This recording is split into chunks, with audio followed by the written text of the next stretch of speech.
Halo, selamat datang. Hari ini kita akan mengupas tuntas sebuah peraturan baru yang krusial banget buat masa depan sekolah di Indonesia. Analisis ini disajikan oleh Bapak Imran Tululi, seorang pengawas SD di Kabupaten Gorontalo. Dan perlu diingat ya, ini bukan sekedar aturan biasa, ini adalah sebuah visi baru. Yuk, kita bedah bareng-bareng. Oke, hal pertama yang paling penting untuk kita sadari adalah ini bukan cuma pembaruan aturan. Ini adalah pergeseran paradigma, benar-benar total. Fokusnya itu geser banget. Dari yang tadinya cuma reaktif, nunggu ada masalah kekerasan baru bertindak, sekarang jadi proaktif, membangun budaya sekolah yang positif langsung dari akarnya. Jadi, ya jangan bayangkan ini cuma sekedar tumpukan dokumen legal yang baru ya. Anggaplah ini sebagai sebuah pernyataan visi. Betul, sebuah cetak biru, semacam blueprint gitu. Ini adalah rencana strategis yang dampaknya bakal kena ke semua orang, kepala sekolah, guru, murid, dan tentu saja orang tua. Ini adalah cara kita membayangkan seperti apa sih lingkungan belajar yang ideal di masa depan nanti. Yuk, kita masuk ke bagian pertama, aturan baru, budaya baru. Di sini kita akan bedah konsep inti yang jadi jantung dari peraturan ini. Dan yang paling penting, gimana caranya kita mengubah aturan di atas kertas ini jadi kenyataan sehari-hari di sekolah? Jadi apa sih sebenarnya budaya sekolah aman dan nyaman itu?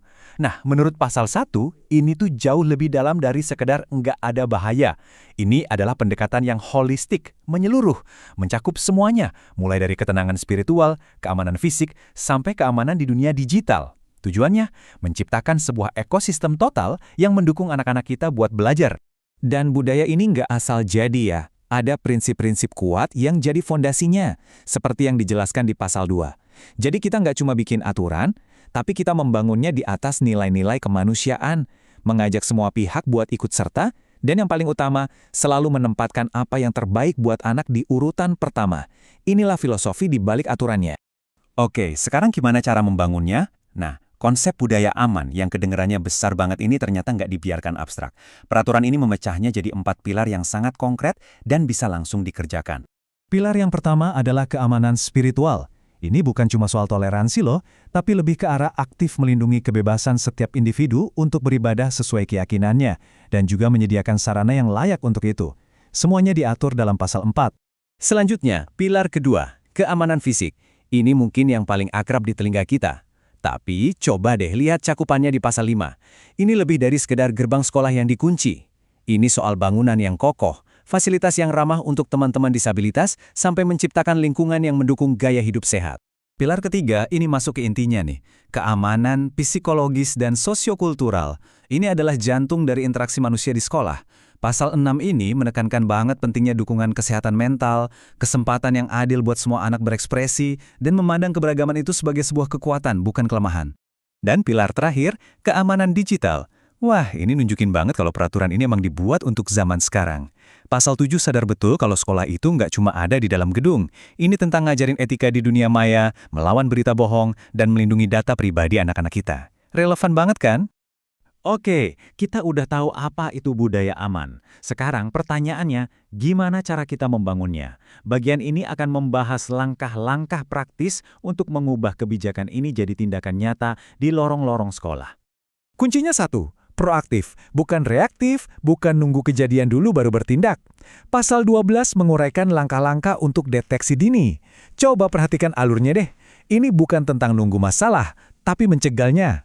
Dimulai dari benar-benar memahami siswa, memantau kalau ada perubahan perilaku, mengidentifikasi resiko, dan yang paling krusial, menyediakan saluran pelaporan yang aman dan rahasia. Dan ini jelas bukan pekerjaan satu orang. Pasal 18 ngejelasin pembagian tugasnya dengan sangat rapi. Kepala sekolah itu ibarat kapten kapalnya yang memimpin dan mengarahkan. Guru BK jadi koordinator layanan psikososial dan wali kelas adalah manajer di garda terdepan. Setiap orang punya peran yang sangat penting. Nah, sekarang kita coba lihat lebih luas lagi yuk. Karena ternyata urusan keamanan sekolah itu nggak berhenti di gerbang loh. Bagian keempat ini nunjukin gimana kita semua, bahkan yang di luar lingkungan sekolah, punya peran yang sama pentingnya. Mungkin ini kedengarannya pertanyaan retoris ya, tapi peraturan ini menjawabnya dengan sangat tegas. Tidak, pekerjaan menciptakan lingkungan yang aman itu harus meluas, sampai ke rumah dan ke tengah-tengah komunitas kita. Nah, seperti yang bisa kita lihat, ini tuh kerjaan keroyokan, bukan cuma tanggung jawab sekolah. Ada orang tua, masyarakat, pemerintah daerah, bahkan media. Semuanya adalah bagian dari satu jaring pengaman. Setiap elemen ini harus berfungsi dengan baik biar keseluruhannya jadi kuat. Khusus untuk orang tua, pasal 36 memberikan panduan yang sangat jelas. Ini bukan lagi sekedar mengantar anak ke sekolah, tapi juga tentang menyelaraskan nilai di rumah dengan di sekolah, menjaga komunikasi yang aktif dengan guru, dan ikut mengawasi aktivitas anak, baik di dunia nyata maupun di dunia maya. Masyarakat sekitar dan media juga punya peran yang spesifik loh. Di pasal 38 dan 39, masyarakat bisa ikut bantu menjaga lingkungan fisik sekolah, sementara media punya tanggung jawab besar untuk memberitakan secara etis, menyebarkan praktik-praktik baik, dan yang paling penting, melindungi identitas anak-anak. Oke, di bagian terakhir ini kita akan tarik benang merah dari semua elemen yang sudah kita bahas. Mulai dari 4 pilarnya, peran orang-orang di sekolah, sampai dukungan dari luar. Jadi, poin krusialnya adalah ini. Semua kepingan puzzle tadi, 4 pilar, peran guru, keterlibatan orang tua, dukungan masyarakat, kalau disatukan akan menciptakan satu hal yang kuat. Sebuah ekosistem yang aman. Ini bukan lagi sekumpulan aturan, tapi sebuah lingkungan hidup yang benar-benar melindungi dan merawat anak-anak kita. Dan pada akhirnya, semua ini muaranya kembali ke tujuan yang paling mendasar. Kutipan dari pembukaan peraturan ini benar-benar merangkum semuanya. Tujuan kita bukanlah keamanan demi keamanan semata, tapi untuk menciptakan sebuah lingkungan di mana martabat setiap manusia dimuliakan. Karena hanya disitulah pendidikan sejati bisa tumbuh dan berkembang. Nah, setelah kita bedah bareng-bareng, pertanyaan terakhir ini bukan untuk saya, tapi untuk Anda. Sebagai guru, orang tua, anggota masyarakat, atau siapapun Anda, apa satu langkah pertama yang akan Anda ambil untuk membangun budaya aman dan nyaman ini di lingkungan Anda? Karena perubahan besar selalu dimulai dari sana.